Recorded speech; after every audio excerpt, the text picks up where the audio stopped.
friends, Queen of Flannel here. Welcome back to the channel.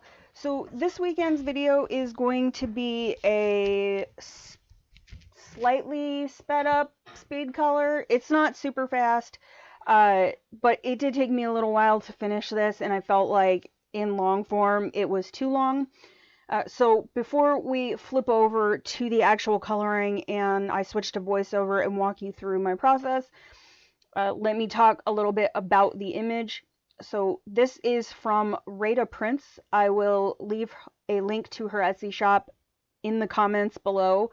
I have actually done one other image in this series on the channel. If you haven't seen the video, I will put a link to that up in the corner. And I'm going to be working with the Ohuhu Kaala markers.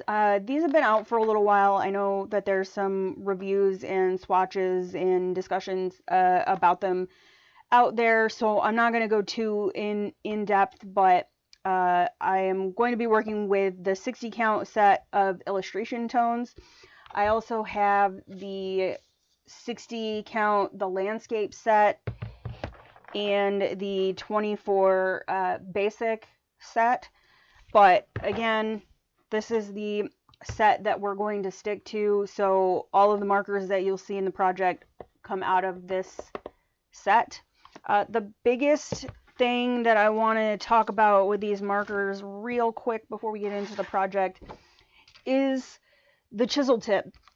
So I grabbed one of the broad and fine tip markers out of one of my other Ohuhu sets just so we could have a quick comparison. So this is your standard, one of your standard barrel Ohuhu markers. This is one of the brush and the fine tips. So you've got the, these are both Honolulu series, but this one is more of an oval shaped marker. This one is round, and the Kaala markers have this kind of they're oval, but they're also kind of flat, and the fine tip side is a little bit narrower, and the marker gets wider around the barrel as you get down towards the chisel tip side. Now, I was a little worried when I got these, and I have used these on some projects I haven't filmed, that they were actually going to be uncomfortable. I have small hands, and these are pretty beefy, but they're actually not too bad. And the chisel tip on this is a little bit different than the standard chisel tip. So this is the standard Ohuhu chisel tip. It's the same dimensions pretty much all the way around, and it's got that typical square tip to the end. And the Kaala marker actually is a little bit narrower at the widest part. I'm trying to get this so you guys can actually see what I'm talking about here. It's a little narrower. The chisel, the whole tip itself is a little bit larger than the regular chisel tip. It's longer, and the way it's designed, you can actually use this like top point here to get small details, so it comes to a finer point. Let me see if maybe if I put this underneath here, we'll be able to see it a little bit better. So you can kind of see you've got a little bit more of an angled tip on the Kaala marker over here than on the standard chisel tip. So I actually found myself using the chisel tip on this quite a bit to color in some of the larger areas, and then turn the marker on its side and use the little end point here to get some details in. And I'll kind of talk you guys through that as we watch it happen in the video. So I I have not swatched these yet, so I kind of went into this blind. If you're interested in seeing a swatching video of these where I can talk a little bit more in depth and plan it out, let me know in the comments, and I can definitely look at putting something like that together.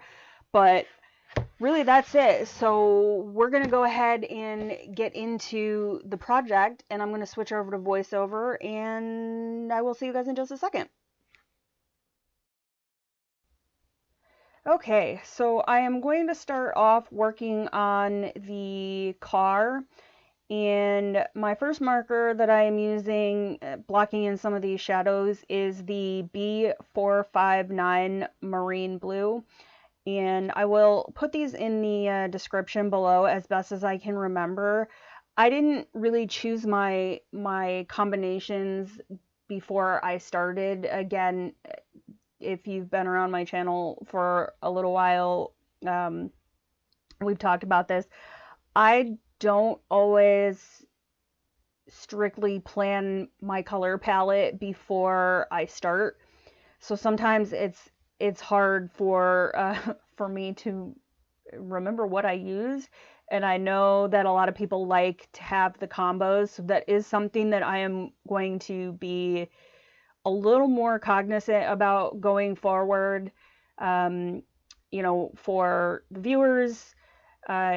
And with that said, I have been trying to work with like limited color palettes to make it a little bit easier on all of us. But anyways, I digress. So we're coloring the car, and we're coloring it blue. Originally, I had thought about doing it like bright red, but there is another image that has a little like Vespa out front, and I think for that one, I want to color the Vespa red, so I decided to make this like a little blue beetle, and I felt a little limited on my options for blues in this set. So this is B883 Cerulean Blue, and that made up the majority of the car. Now, these are fine and chisel tip, and I had a little bit of trouble since I don't usually use the fine tip markers. I prefer the brush tip of getting the kind of like edges that I wanted. So in the end, they came out a little more jagged than I would normally leave them, but I kind of leaned into it and just like left it that way. And I wasn't sure how I wanted to do my my shadows on this. At first, I wasn't sure that the marine blue was going to go with the cerulean blue, but it worked out in the end. I think it, you know, it gave it a little bit of like a grayish tone to it. And I did have one other blue that I tried here that I ended up not really using. I think that might have been the B956, the Sapphire.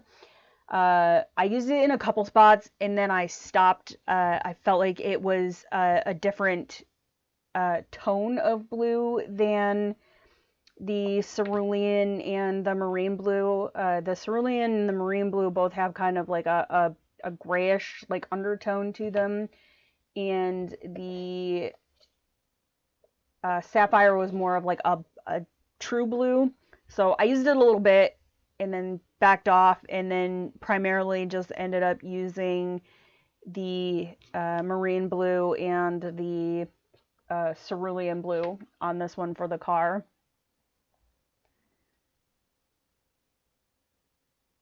And so since I didn't really have a next step up, I relied primarily on just the that lightest marker there to build up my values.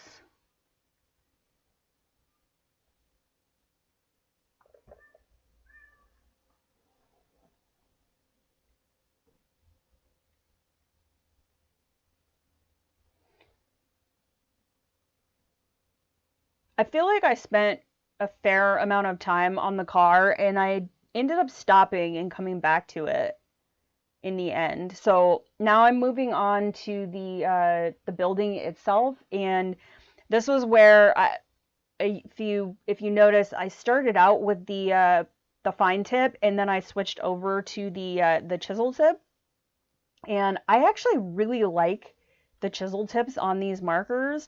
I felt like they were a lot more versatile than the chisel tips on any of the other, either the Ohuhus or even my Copics. I hardly ever use the chisel tips on. That is a tongue twister to keep saying it. Chisel tips.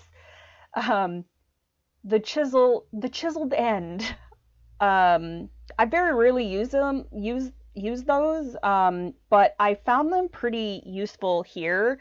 I was able to kind of flip the marker and use that narrowed end to get into some of the finer, like the little smaller areas.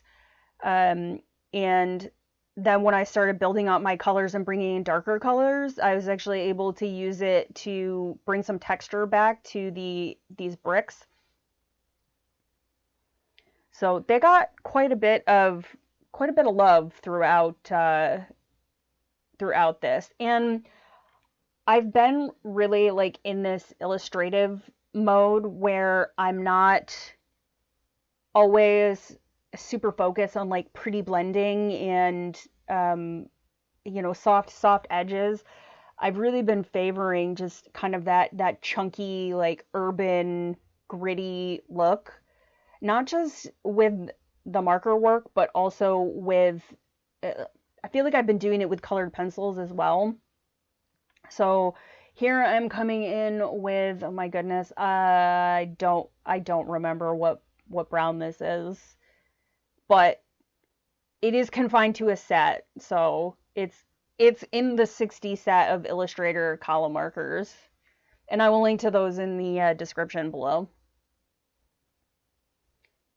And so I ended up again just using the chisel to add some texture back in, and I scattered this around. So rather than just like outlining all of the bricks, in some areas I outlined a row, or I used it to add some shadow, or I would use it to just outline one of the little like lines that Reyda had for the bricks, and kind of like scattered it around so it didn't look super like uniform. And I think it gave it like an interesting look, and it kind of played off of like a scattered like light pattern, I guess.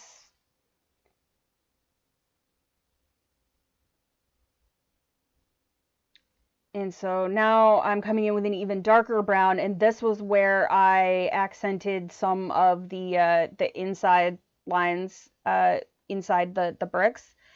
And at one point, I'll wait until we get there. I'll note when I see it.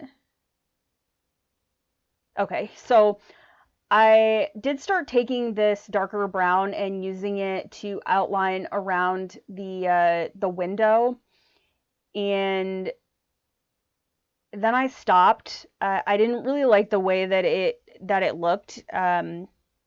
It wasn't really like the shadow color that I was going for, so I switched to using the darker brown just as an accent color. And then later on, I'll come back in with some of the warm grays in the set and go around those edges. Yeah, originally my thought process was to use this brown like as a shadow color, and it just, once I started it, I just didn't like the way it looked, so I stopped.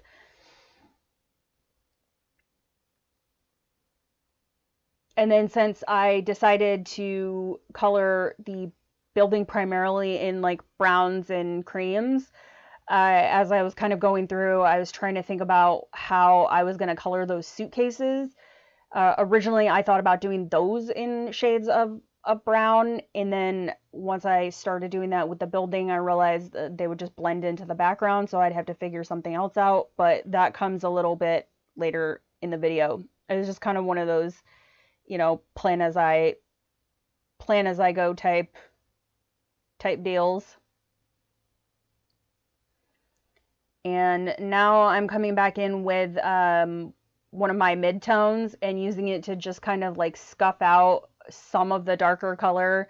There were a few areas I got a little heavy-handed and I felt like it was a little too much, so I blended out a few areas and left some little sharper areas and some softer areas.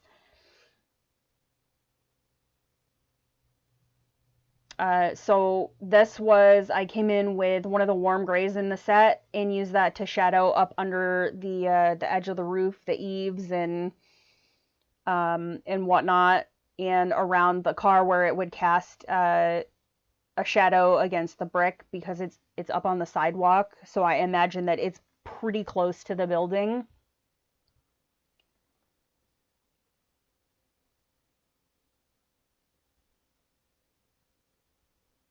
And now I'm starting on the roof, and I chose to use one of the same tones for the roof that I used in the brick, and then just use the grays to add a little bit more definition to it, just to keep it a little bit more cohesive, since I'm working with a limited color palette, which is super weird to say because there's 60 markers in the set and that's not really limited, I guess, in my brain, because I tend to just grab markers and go.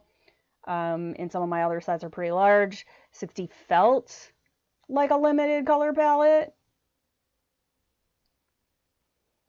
And I've also been favoring using the white of the paper as a highlight, and just not, when I'm working with super light colors, just not coloring the whole area in, which is fairly easy to do with alcohol markers. It's kind of like working with watercolors. You can blend your edges out and soften them up and fade them into to white if you're mindful of what colors that you're using. And so I just went in here with one of the warm grays in the set and added some shadowing around the sign. And I do darken that up later on when I actually do the sign. And then I kept these little like eaves, I kept those gray. So I kind of imagine those were like the gutters. And since I'm going to use the grays for like a lot of this like electrical work and the pipes and whatnot, which is what I'm working on now. And again, I ended up leaving some white on some of these for my highlight, rather than coloring the whole thing and then trying to go back at the end, and just left a little bit more of a quote-unquote natural highlight.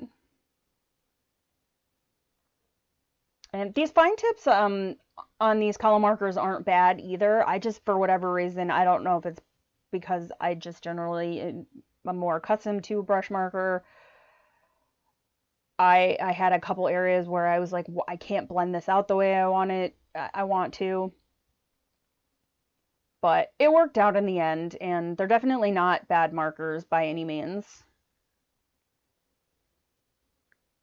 So now I'm just taking one of the darker grays and adding some shadows behind some of these little areas and scuffing up some corners and accenting, some of these little like plates and bits and baubles, and shading on that pipe where it would be, the light wouldn't be hitting it close because it's close to the building.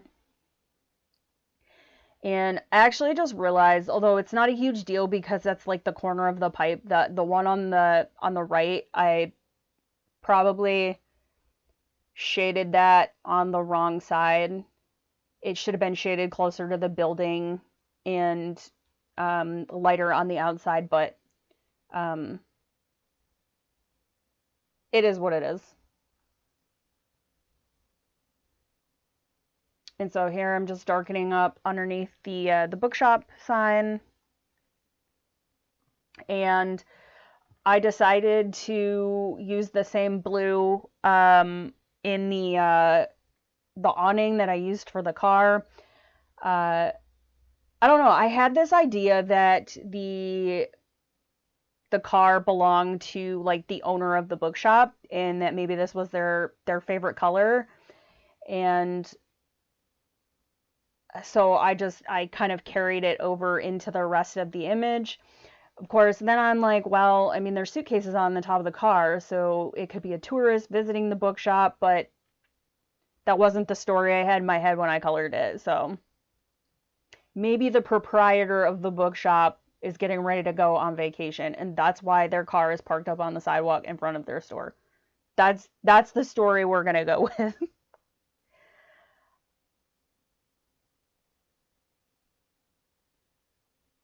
So this was I did the same thing, used the marine blue just in a couple of the corners.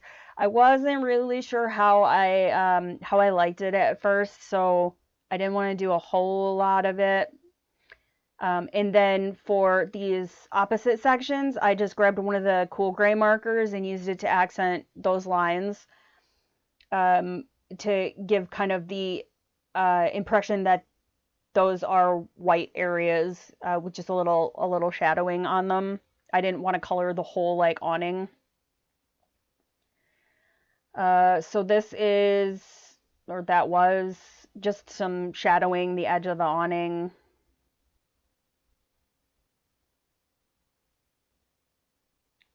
And I think I'm pondering here now. Okay, so now we're gonna start on these trees. I used 3 different greens on this, and the first one that I used, I believe, was the G950, the turquoise green. And so that was going to be my darkest color here, my shadow color. And so I'm actually using the chisel tip and going in and adding that darker color in some areas where I feel like it would be a little bit more in shadow. And I'll have to see once I grab the marker and I see the end cap. Okay, so this is G468 Petite Pois, and it is a very olive colored marker. And again, because I didn't swatch these out before I did this project, I did not realize how olive it was when I used it. And so then I was like, oh, this isn't, it looks like baby food. And I was like, oh, this is kind of, and I definitely didn't care for how it looked at first, but at this point, like I'd committed to it, so I had to carry it through and figure out how I was going to fix this.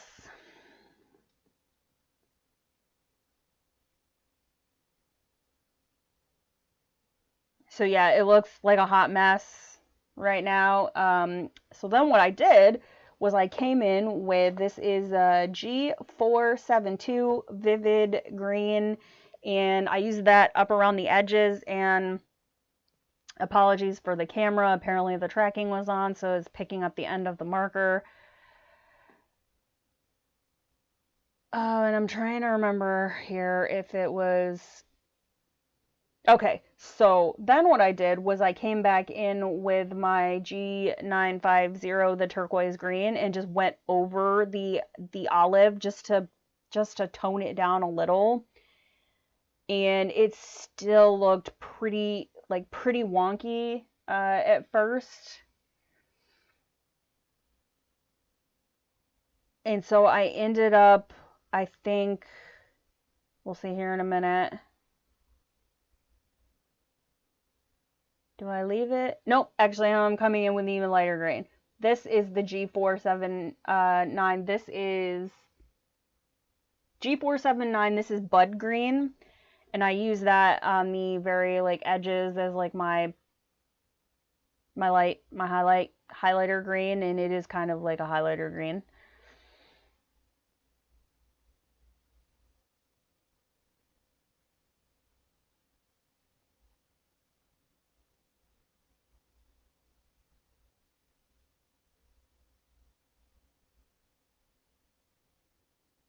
So I ended up leaving that alone for a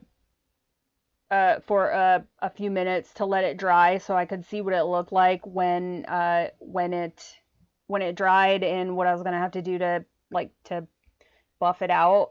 I did like the um, that G468, the Petite Pois green, just not for those trees. So I carried it down into these little into these bushes. I liked it better for these little shrubberies down at the bottom. And these looked like cactuses, cacti. These looked like it looked like a cacti. So I carried it down into the cacti as well, and then I'll start working in some of the other grains just to bring some cohesiveness back to it.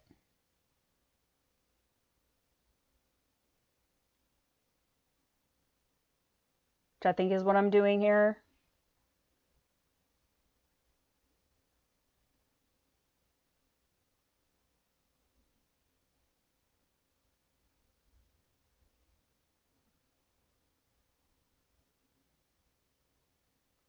So it's just darkening up my values around the areas closer to the where the car bumper was and next to the building.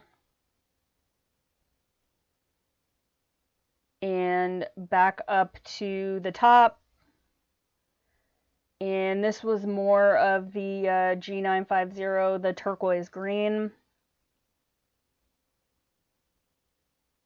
And just darkening up and adding, using the chisel tip to add just a little more definition and depth to the areas closest to the building.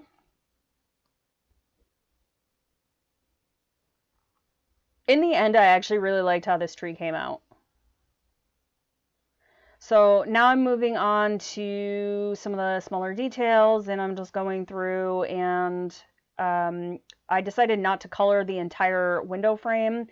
I just used this warm gray to accent some of the edges, kind of like some reflection of the color from the building reflecting onto a white window frame. And I did the same thing with the frame on the bookshop. And now I'm going in with this is, I believe, E294 Buttercup Yellow. And I just use it to accent the edges of the frame. And now back in with the gray. I didn't like how this looked.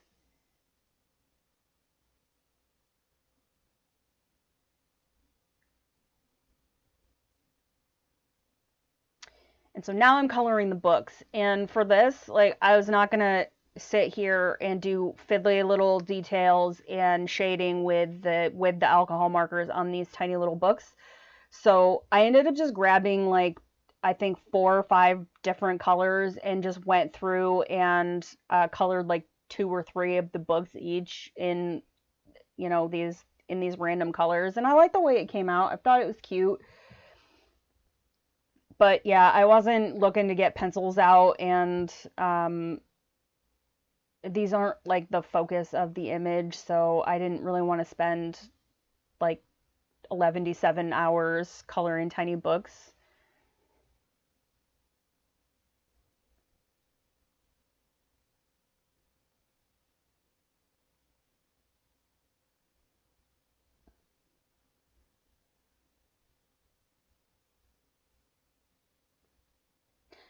And now I'm going in with a warm gray and just adding some shadow around some of the shelves in the books. I didn't want to do anything too drastic with lighting here. For one, I envisioned this as during the daytime. So I wasn't gonna color it bright yellow I might if I was doing a nighttime scene where I wanted the light to come through the window, and I also didn't want to color it black because then it would look like nobody was at the shop. I had like a whole like vision in my head of like people visiting the store, and it was open, and people are at work, and there's been patrons coming in and out. So I wanted it to look like the shop was open.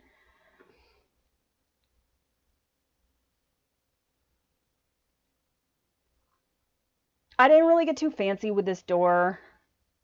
I just accented some of the little lines that Rada had,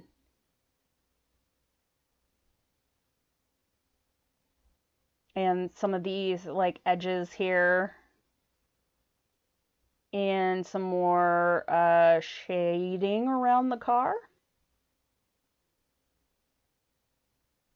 Hesitation. So I just darkened up that little mail slot and those little like edges. And this is actually the B459 Marine Blue that I used on the car. I just pulled it over and used it on that little welcome doormat.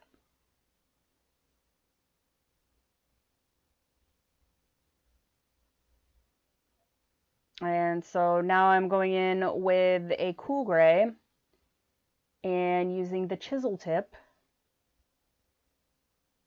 I feel like I need like it's like Pee-wee's Playhouse every time I say chisel tip. But it worked really well to cover this area pretty quickly. It would have taken me forever if I would have done that with the fine end of this marker.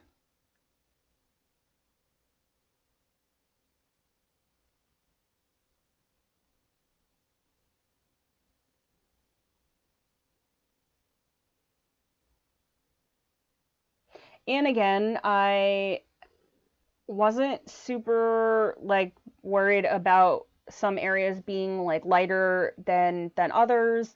I just imagine like it's concrete, and so if the light is hitting the concrete, there are going to be areas that are going to be more more highlights than in others. So I tried to focus on darkening my values like around those corners and around the car, and where that awning would block the light from hitting the concrete.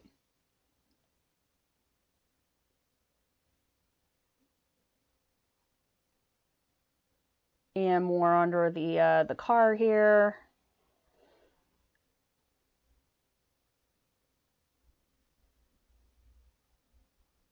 And coming in with a darker gray directly under the car and along that outside edges.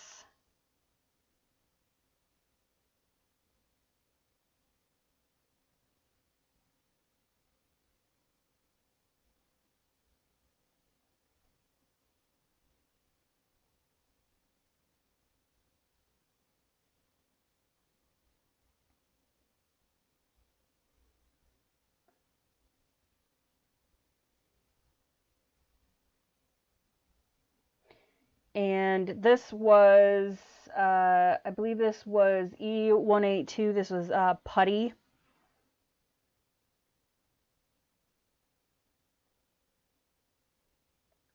And I was tired of gray, so I wanted these to be kind of like have a little bit more of an orange tint to them. And it kind of tied them in with like the building, since I used a lot of those colors in the building. It pulled that down to the bottom of the page. And then I just grabbed one of the grays and just added some shadows to the outside. And then I realized that a piece of what I'm assuming is a cacti that I missed. At first I thought it was a rock, but then I was like, well, it looks like the little pieces of the cacti. So I colored it like the cacti.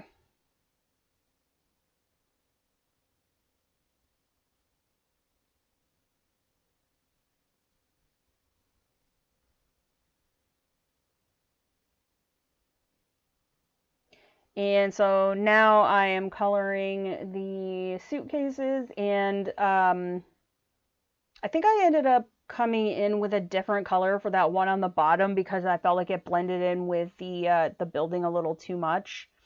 And so I grabbed a pink, a couple pinks. That top suitcase ended up being pink. And then the middle one, I think, well, I made it purple, and I can't remember what I did for like little accent colors on here, but we'll see it in a minute. So that bottom one, I ended up grabbing,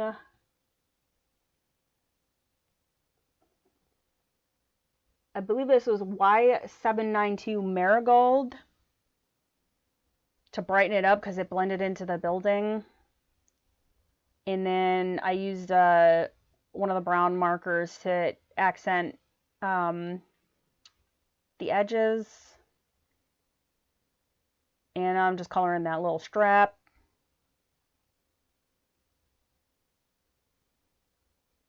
And now we're starting on the sign. And so I kept this pretty simple.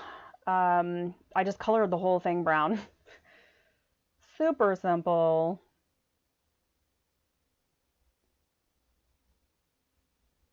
And then just went in with a darker brown and accented the edges.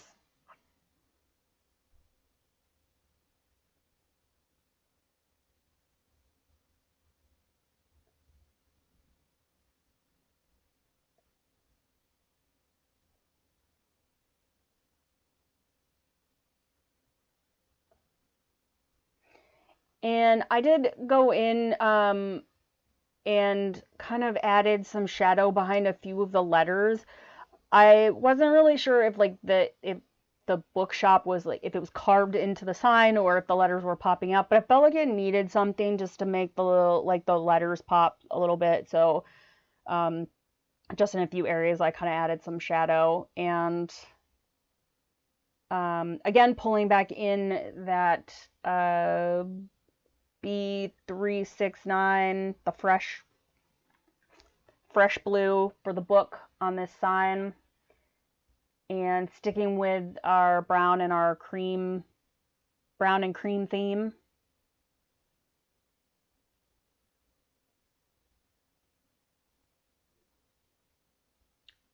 And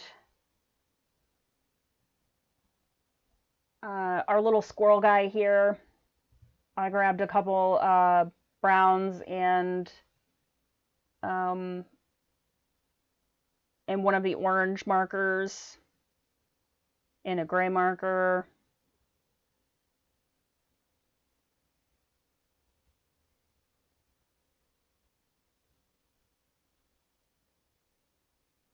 And kind of use the gray to blend some of the colors out.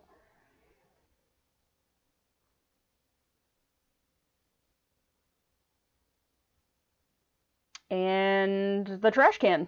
I grabbed a cool gray and a couple cool grays and just kind of gave it like a wash with the lightest one. And then used the next step up just to accent those little lines.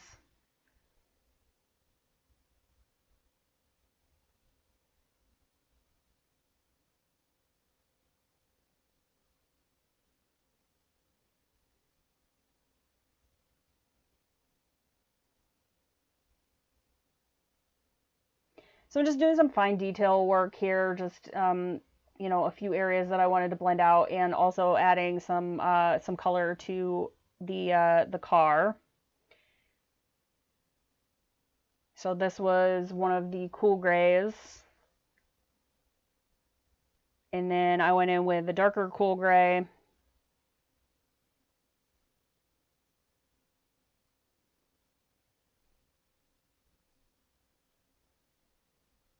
Because we all know that Queen does not use, Queen very rarely uses black.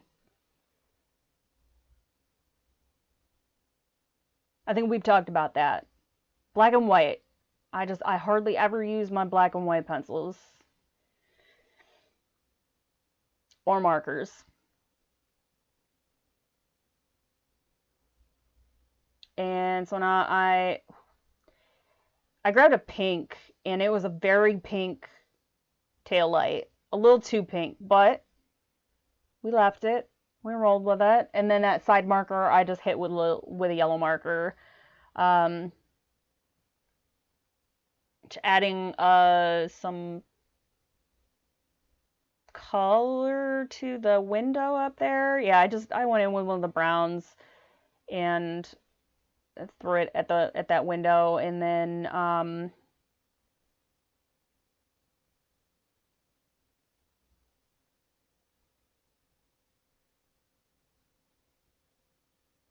grabbed a cool gray and just used that in this little puddle down here, not coloring the whole thing, and then those little like plants growing out of the little puddle.